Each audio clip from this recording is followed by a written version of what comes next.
What is it like to be homeless? Can you just share your experiences being homeless out here? Okay, so what it was like, okay, so being homeless now is nothing like it was, well, my name is Dorothy Lorraine Sayers. um, I've grown up in Vancouver since I was about 8 years old. We moved up here from Tacoma. Yeah, and I've had a good life, actually. I've had a good child home. My parents were a teacher. My mom cleaned houses for the judges and all the kind of officials like that. So like up on Prune Hill and all that. So I mean, like, I've had a good life, you know. So, but when I turned 18, I had a baby and he got sick. Oh, work. And he had necrotizing fasciitis, which is a flesh-eating disease. He's the youngest nationwide to live from it. His name's Cash. And the nurse caught him with the clasp of her watch. So I started my drug addiction then. And then from there, it spiraled into being homeless. I got $6,000 for my FAFSA money, and that's what spiraled me into being homeless. I met a girl at the jail. Her and my boyfriend were in jail together, and I started sleeping at the jail. And back then, there was no outreach. There wasn't. So it was like you had to fend for yourself, you know, and like the cops could put you in jail. I have more misdemeanors for sleeping outside than I do felonies. Wow. So it's been pretty. And so crazy. you're saying outreach has improved? Oh, 1,000 times. And when did it improve? Because I've been saying this for years. We need more outreach. The last 4 years. Okay, good. It's gone boom since 14 years ago to now. It's crazy. I was sleeping in like on the side of the freeway in like a thing of trees, you know, with a trash bag on the ground, you know, hoping we would get blankets from the church. You know, and now is we it have everything. Is it safe for you out here?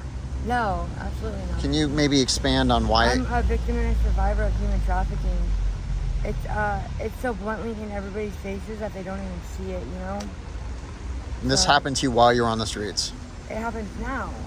But like it happens to people on the streets. Absolutely. It's crazy. And one of the craziest things that I learned is it's safer to hitchhike than it is to walk alone on the street. It's like if you're trying to get home or something and you're stranded, you're way better off getting in a vehicle with somebody you don't know than walking with nobody. And so even trafficking happens near this encampment here? Well, yeah. Just people show up? Right up here at Share House, they house 61% of the sex offenders in Clark County. It's all sex offender housing. Okay. My list is so bad right now. So not safe for women out here for sure? Absolutely not. I was just talking to the lady over there and she said, you know, a guy entered her tent in the middle of the night and, you know, tried to do something with her and it terrified her. Yeah. I just had I woke up and somebody had taken the tutor and tinfoil and lighter out of my bra while I was asleep. I woke up because I'm doing it. But I didn't see who it was because it was They dark. did what exactly? They pulled my drugs and my lighter and stuff out of my bra while I was asleep. Okay, wow. Yeah. I had somebody come and take the soda that was next to me while I was asleep. People do whatever they want. There's no boundaries out here. That's what's scary. Wow. And what is your timeline to getting off the streets? What's the plan? What do you mean? Well, like... They said I wasn't participating enough, so I don't have a caseworker anymore. But you're working with Jacqueline here. She's helping you, right? No? But I mean, are you wanting off the streets? Yeah. Because I mean, it's almost a dumb question. I would. Section 8, and because I didn't have $50 for a lock changing fee, they locked me in my apartment. And then they said I wasn't participating in the program, so they took my housing. Wow. And so you're kind of like now not knowing where to go or what to do. Yeah. So even though outreach has improved, you're still not getting enough help.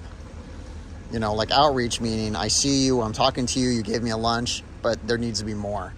Yeah, and the crazy thing is I was talking to my caseworker and didn't even know she was my caseworker for like 2 months, and I was like telling her like, hey, I've gotten raped 3 times in the last 2 weeks. Like, I don't want to be out here anymore. Like, I want to go into housing. But the thing is there's so many stipulations. Like, I'm a drug addict.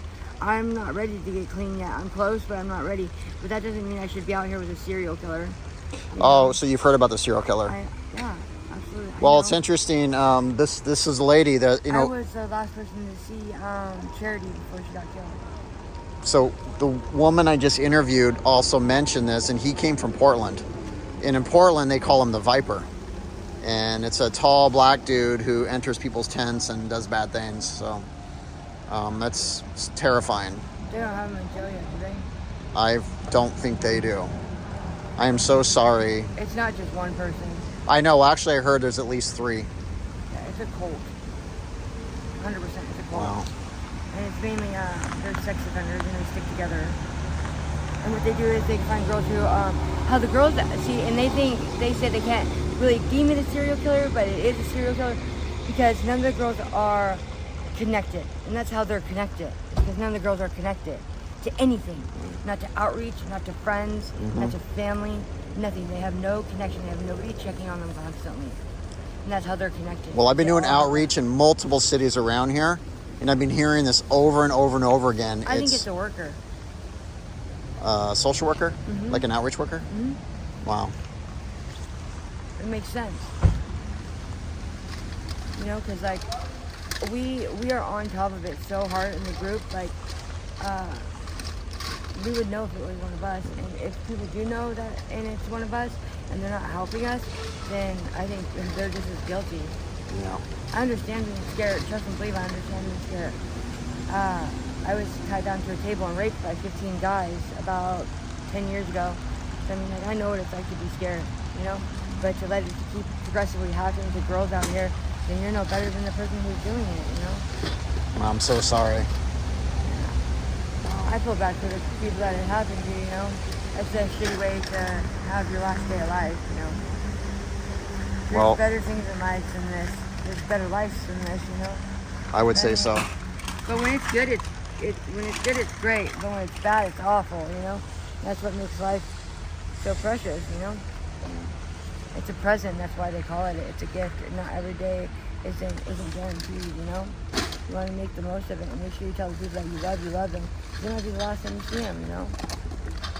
It's the day-to-day that I live, it could be one shot, one pill, one fight, and that could be the last time you see me, you know? It could be anything like that. Or I could just have a normal week, you know, and die of a heart attack, you know? You never know. But I love these people as much as I love my own family, my, like, blood family. This is my blood family right here, you know? We're here for Christmas, Thanksgiving, birthdays, everything. So it's hard. I just had a friend OD last night, and I saved his life. And I can't tell you how many bodies I've saved with these hands right here, you know? How many situations I've stopped. It's crazy. And that's the one thing that does scare me. Like, if I leave, like, what's going to happen to my friends? Are they going to die, you know? 'Cause if I wasn't here last night, Sunny would have died. Hands down, he would have died. So, well, thank you so much. So nice to meet you, and good luck with everything. And yeah, thank you for sharing. It's very insightful. No problem.